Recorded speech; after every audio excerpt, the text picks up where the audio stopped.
حياك الله سيد الفاضل. حياك الله. السلام عليكم سيدنا.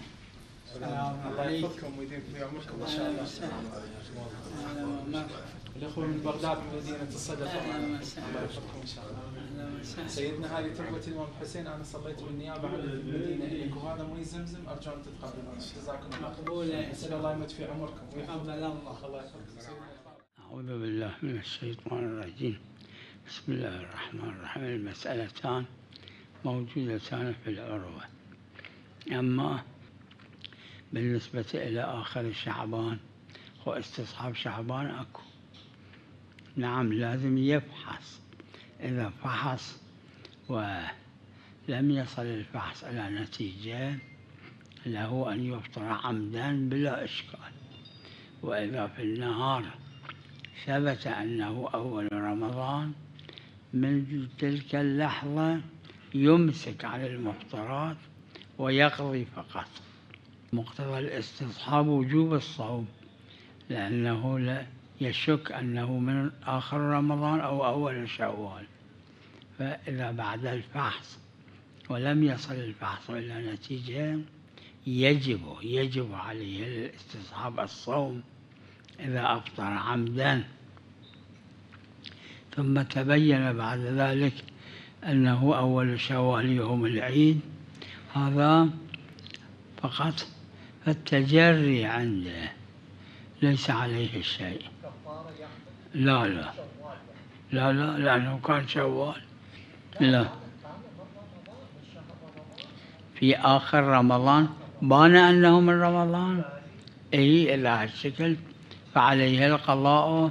جماعة قالوا عليها الكفارة أيضا، بعضهم احتياط وجوبي، بعضهم فتوى عندهم.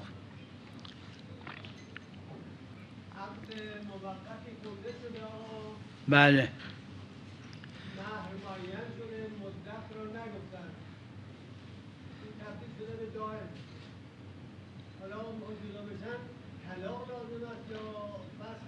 بله روایت داره حضرت فرمودن هو اضر علیک، خجالت کشیدم مدت رو بگم نگفتم. حضرت فرمودن هو اضر علیکم میشه دائم. البته عمل به این روایت جماعتی کردن، اجماعی نیست. بنابراین عمل به این روایت بله طلاق لازمه، چون عقد دائم میشه.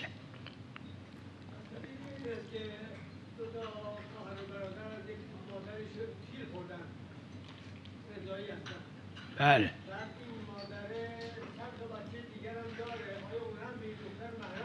ببینید این یک دختر اگر با یک پسر از یک مادر شیر خوردن، این دختر و پسر میشن برادر و خواهر رضاعی، با بچه های اون مادر محرمن.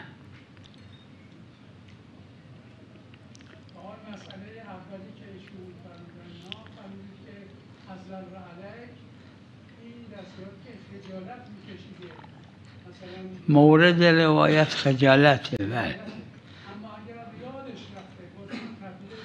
بعضی ها گفتن بازم بله گفتن یاد رفتن مورد نه موضوع، اما بعضی دیگه گفتن نه ما چه میدونیم شاید موضوعه، لذا یه عده احتیاط کردن یه عده فتوا دادن.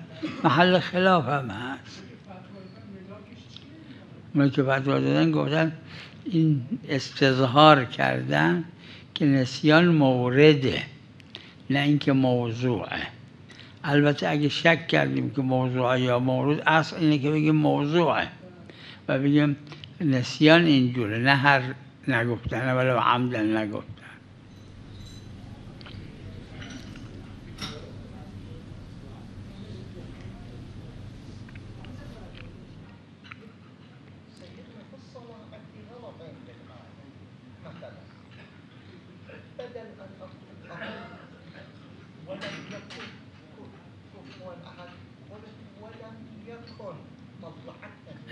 صاحب العروة وجماعة يستشكلون. نعم صاحب الجواهر أيضا أما جماعة منهم المرحوم السيد الأخ وآخرون لا يستشكلون، إذا ما يعرف ما يخالف عمدا هو ما يجوز. لا، هو يرملون هذه الحروف هل يجب شرعا الإدغام؟ جماعة قالوا منهم صاحب الجواهر وادعى الإجماع ببالي، أما لا جماعة قالوا مو محرز هذا، فلذا إذا يقول ولم يكن يظهر النون، ما يقول ولم يكن له، إذا يظهر النون الصلاة مو باطلة حتى إذا عمدا كان. أي. أي. تنزل الملائكة أي. بدون من، هذا عندي إذا بمقدار ألفين خسار مد، أما إذا حتى مو بمقدار ألفين هذا ما صار مد، هذا هم أيضا محل خلاف. صاحب العروة وجماعة يقولون إذا عمدا بإشكال، أما إذا جاهل أو ما كان متوجه غافل لا ما بإشكال، الصلاة ما بإشكال، ولكن على المشهور عليه سجدة السهو.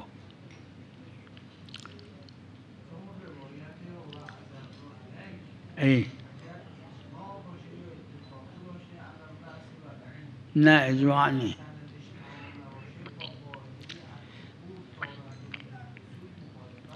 لا روايتنا للصحيحة يعدي مش عمل كردن إعراض ازش نیست و موردشم نسیه عمده گفت خجالت کشیدم. وقت آیا این موضوع یا مورد این محل خلافه و استظهار فقها مختلف. هر کی استظهار کرده که این موضوع نه میگه اونجا که عمده، اونجا که یادش را بگه اشکال نداره، العقود تابعه للقصور. اما اونی که میگه این موضوعه یا شک کردیم که موضوعه یا مورد که اصلی که موضوعه، وقت دیگه اونجایی که یادش رفته اشکال نداره. العقود تابعه للقصور این عام اولیه، فقط این دلیل خاصه. وقت بحث اینه که این ظهور داره در این که این موضوع یا مورد یا شکه. اگر ظهور داشت در این که موضوعه یا شک کردیم که موضوع یا مورد اصالت الموضوعیه هست، پس اگر یادش رفت مدت را بگه عقد صحیحه. اما اگه گفتیم مورد نه موضوع، یعنی احراز کسی جماعتی از فقها اینجور احراز کردن که این مورد نه موضوع، پس جایی که یادش رفته بگه نه العقود تابعه للقصور میگیره. بله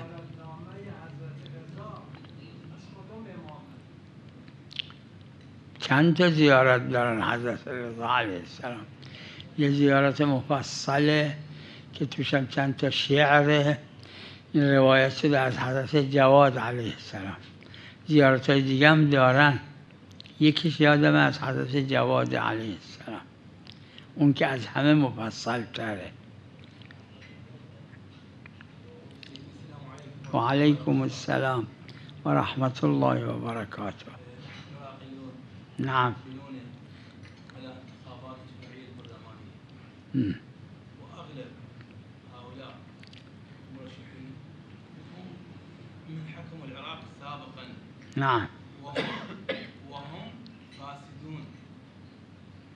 أما أن يكون الكتلة فاسدة، المرشح جديد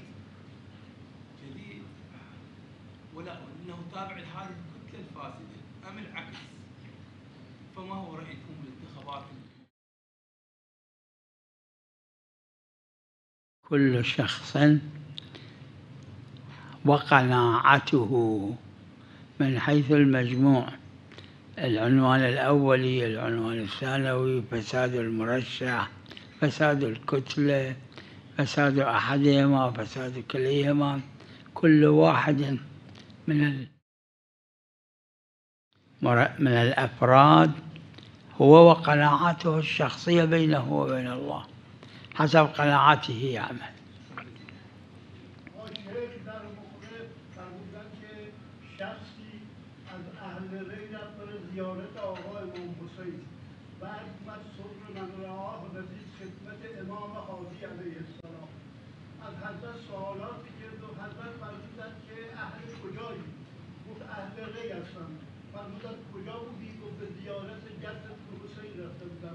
فرمودن اگر کسی حضرت عبدالعظیم در ری زیارت کنه مثل اینه که امام حسین را زیارت کرده. به اون فقره رو میگن منظار عبدالعظیم بری که منظار الحسین و کربلا. حالا اینجا کاف تشبیه آیا اینجا جبران میکنه کاف تشبیه که در اینجا بردن یا جبران نمیکنه زیارت امام حسین چیز دیگریه؟ بله ببینید خود همین روایت را، چون قاعده تسامحه اشکال نداره ما قبول میکنم، اما اگه قاعده تسامح نبود نه این کافی نبود. نمیگم اشتباه کرده، راوی معتبر نیست، اما چون قاعده تسامح هست ما قبول داریم این روایت.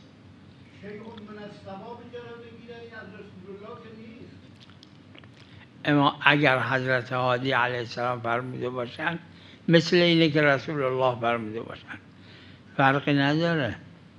14 معصوم یکسانن در حجیت.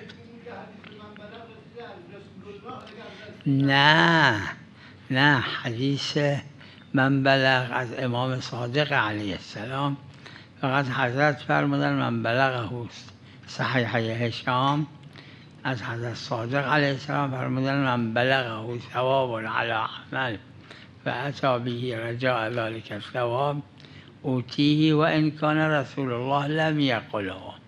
یعنی اگه حدیث از پیغمبر باشه و پیغمبر اینو نفرموده باشن این حکمش اینه که مثل این که گفته باشنه.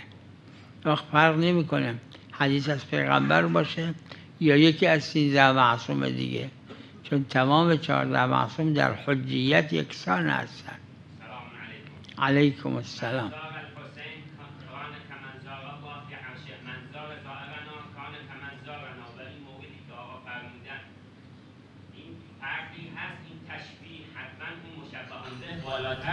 خب چه اشکال داره؟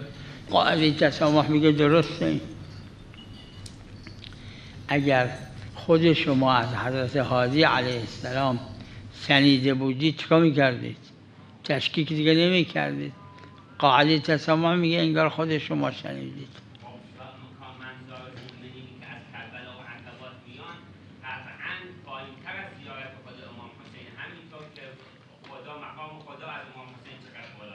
معلوم وقتی گفتن کانه کمنزارنا متعبدیم به ظواهر دیگه. علیکم السلام. در بحث سلام دادن به امام بله میگن سلام از جانب امام به ما لیاقت رو پیدا کردیم جواب سلام امام رو میدیم. بله بعضی هم میگن نه، مثال رو اینطوری میزنن ادعونی استجبنا لکم، شما بخواید ما سلام از جانب امام یا از جانب نه سلام از جانب ماست، جواب از جانب امامه. چون تو روایت تو خود زیارت داره که به حضرت عرض میکنیم ما که شما سلام ما را میشنوید و جواب ما را میدید. امام جواب سلام میده. میگن در همه امور امامو که نمیشه جلو زد. میخوایم جلو بزنیم. نه تو خود روایت داره وقتی که من و شما سلام به امام معصوم میکنیم امام معصوم جواب سلاممون رو میدن، فقط ما گوشمون نمیشنوه اما حضرت جواب میدن.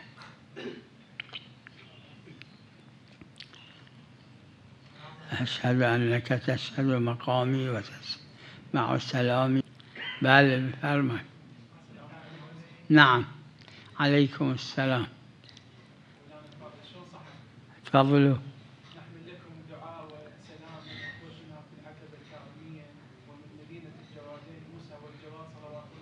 صلوات الله عليهما مشكورون. سؤالنا سيدنا الفاضل، أحيانا الإنسان يمر في ضائقة وفي ابتلاء حتى يستطيع أن يحافظ على الصبر في قضاء الله عز وجل، ماذا يفعل؟ مثلا أنا المتحدث أمام شخصكم الكريم طالبا للذرية أكثر من 24 سنة، وهذا ابتلاء من الله وأنا شاكرا لله على ذلك الابتلاء، ماذا تنصحونا في الصبر في هذه؟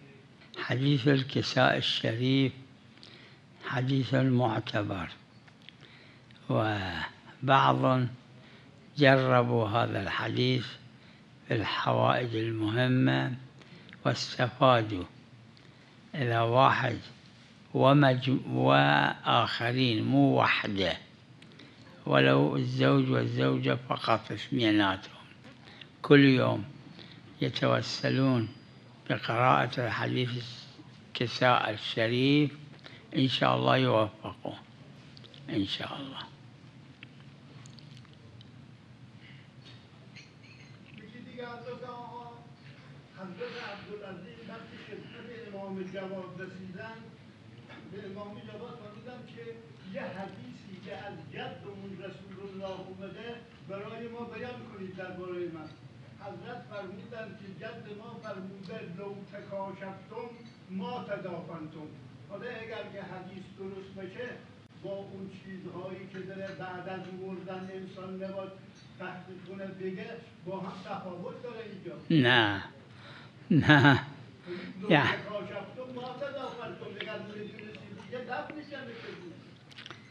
ببینید خود همین حدیث را کی از عبدالعظیم نقل کرده؟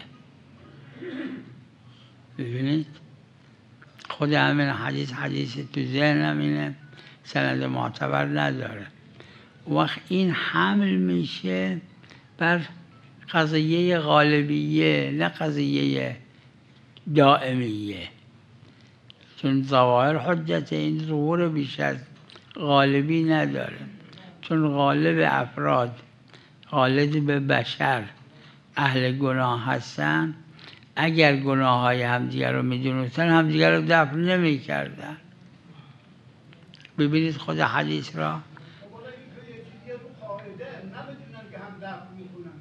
همین، یعنی میدیدیم آدم خوب نبوده، فلان گناه کرده، فلان گناه کرده، 100 تا گناه کرده، 1000 تا گناه کرده. بله اینا معنای واقعی نداره واسه دو جهتی، که این که خلاف ظاهرشه، یکی این که خودش همین حدیث تو ذهنم اینه سند معتبر نداره. یعنی آیا حضرت جواد علیه السلام همینجور نقل کردن از رسول الله صلی الله علیه و آله یا شاید یه جور دیگه نقل کردن؟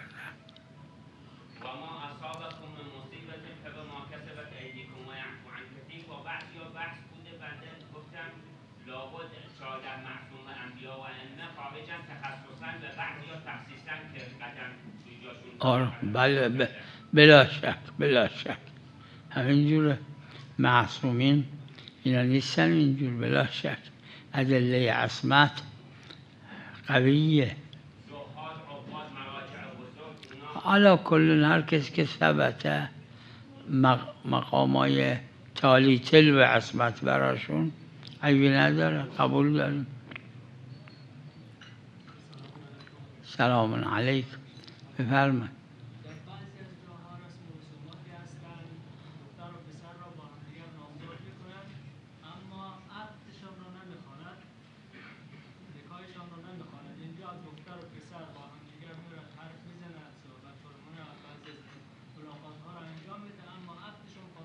اگه عقد خونده نشده، حتی عقد موقت، اینا محرم نیستن، نامحرمه.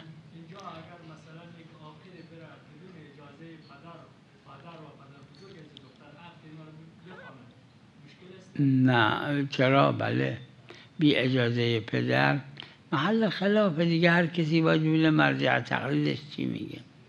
جماعتی از فقها که یکشون مرحوم عبدالهادی شیرازیه و یه عده‌ای فتوا دادن که اجازه پدر یک کار اخلاقیه، یعنی اگه اجازه پدر نبود عقد صحیحه، اما من احتیاط وجوبی دارم، یعنی اگه مقلد منه نه، من بی اجازه پدر قبول ندارم. اینجا که پدر عروس که است یک مقدار شرایطی را دارد، مثلا یک مسئله دیگر ما بیان کردیم، مثلا که خلیل و یا گله به اسم لهجه افغانی است که اصطلاحی هستند، پدر دختر از پسر مثلا از پسر میگیره مثلا مقدار 500 میلیون یا 600 میلیون، تا میگه این مقدار پول برای از من نیاوری ما اجازه عقد نمیتونم. نه اونو حق نداره. نه اگر پسر و دختر همدیگر رو قبول دارن و از نظر کفر به هم میخورن، پدر حق نداره اجازه نده. اگه اجازه نداد اجازه ساقط. اگه اینجوره ها، یعنی پسر و دختر از نظر شرعی و عرفی مناسب هم هستن و میخوان همدیگر رو، اینجا پدر اگه گفت اجازه نمیدم اجازه لازم نیست. مشهور بین فقها هم همینه، منم قبول دارم اینا. کفر عرفی یعنی یه وقتی یه دختر 12 ساله شوهرش 70 ساله، این کفر نی. کفر شرعی اینه که هر دو مؤمن و مؤمنه باشن. کفر عرفی اینه که از نظر عرف به هم دیگه بخورن. نعم.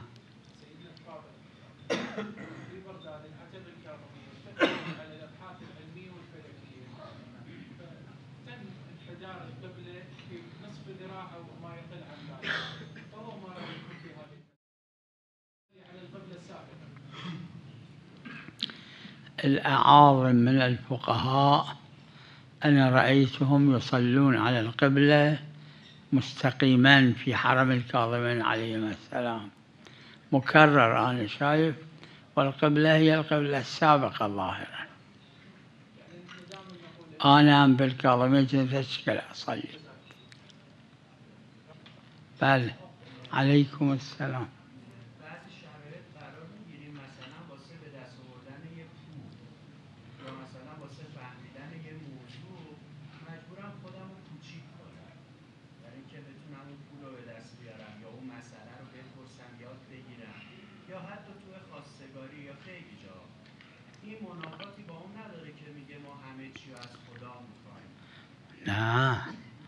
نه منافات نداره. همه چیز را از خدا میخواییم، اما خود خدا تو قرآن فرموده وابتغوا الیه الوسیله، که وسیله 14 معصوم هستن، انبیا هستن، خوبان هستن. نه منافات نداره، اشکال نداره. بله علیکم السلام.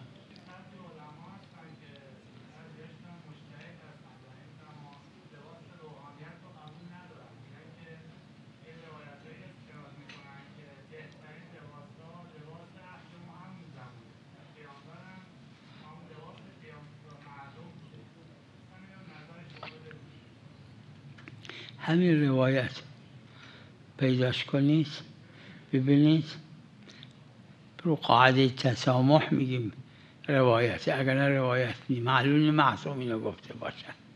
و اما اینکه لباس روحانیت دوتاش که لباس هم پیغمبر صلی الله علیه و آله بوده، هم کل بقیه 12 امام، یکی عمامه یکی ردا یعنی عبا. قبا نه، مثل که تو ادله نیست. این قبا و جبه و اینا جزو لباس پیغمبر و ائمه علیه السلام من ندیدم، اما عمامه و عبا ردا اینا لباس پیغمبر بوده و تشبه به پیغمبر و ائمه در لباس حتما مستحب بدون اشکال.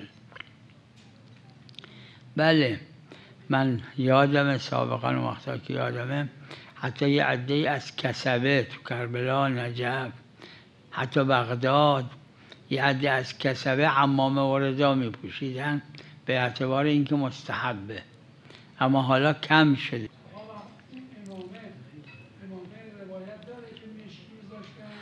روایه نه، روایت داره پیغمبر عمامه سفید می‌پوشیدن، عمامه سرخ می‌پوشیدن، عمامه. ولکن روایت داره یک عمامه مشکی داشتن اسمش هم سحاب بود و روز عاشورا امام حسین علیه السلام اون عمامه مشکی سرشون بود و به دشمنا گفتن این عمامه‌ای که به سر منه عمامه رسول الله، یکیش مشکی بود و اسمش هم سحاب بود. این روایت داره. و صلی الله علی محمد و آله الطاهرین.